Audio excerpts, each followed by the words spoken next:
بگم میمیرم برات، تو فقط گریه نکن.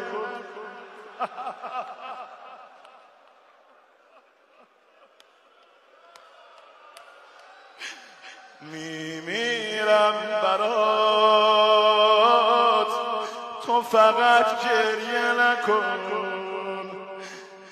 پیش بچه هات تو فقط گریه نکن. اینجاشم اجازه بدید بگم باشه علی میخندم برات، تو فقط گریه نکن. همینجوری که ناله میزنی یه جمله عرض میکنم. آمد محضر امام رحمت الله علیه، میگه دست بر زیر چادر عکس شهیدش رو گذاشت مقابل امام. امام فرمودن خانم چه جوان رشیدی. دست بر زیر چادر عکس دومی شهیدش رو گذاشت جلو امام. میگن رنگ چهره امام عوض شد. دست بر زیر چادر سومین شهیدش و عکسشو که در آورد امام شروع کرد گریه کردن.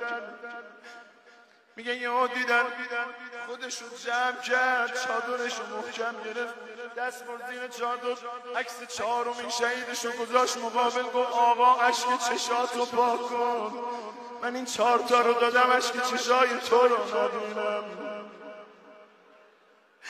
آقا جان مادرتون شما بغض نکنه.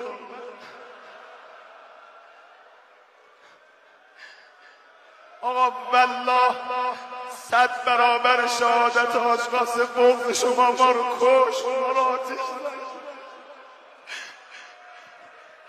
ما بمیریم اشک چشای شما رو نبینیم.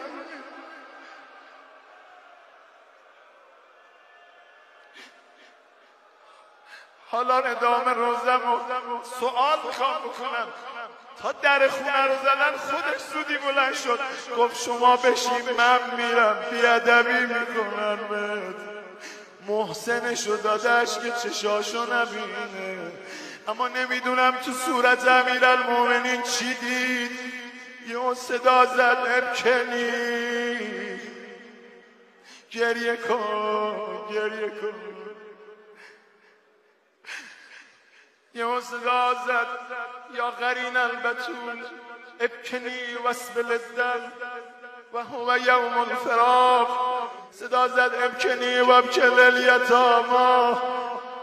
علی برا بچه هم گریه کن، اما همشون یه طرف و قتیل به تف العراق.